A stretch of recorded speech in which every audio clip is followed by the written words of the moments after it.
A homemade quilt evokes thoughts of warmth, comfort, and family history.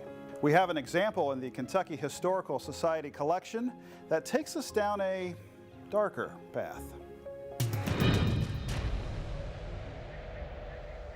This is a handmade quilt. It is made of cotton and calico fabrics. It was made by Elizabeth Roseberry Mitchell in 1843. And what this quilt depicts is a basic quilt design, but if you look around the perimeter of the quilt, you're going to see coffins.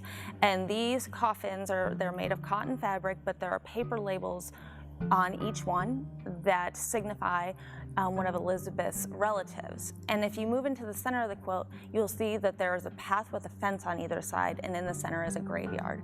And so what she used this quilt for was a way to process her grief and mourning customs in the family after two of her young children passed away.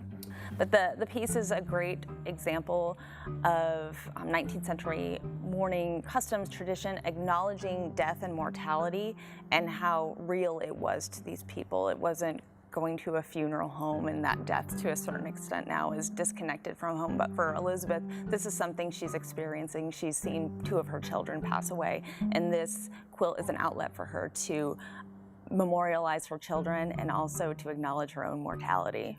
A quilt like this is extremely rare. We have nothing like it in the collection. I haven't seen anything else like this anywhere else.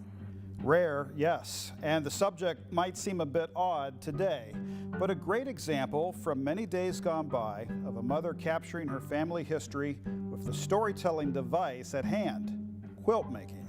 To learn more about the graveyard quilt at the Kentucky Historical Society, visit our online archive at History.KY.gov. From the Kentucky History Center and museums in downtown Frankfort, I'm Doug High.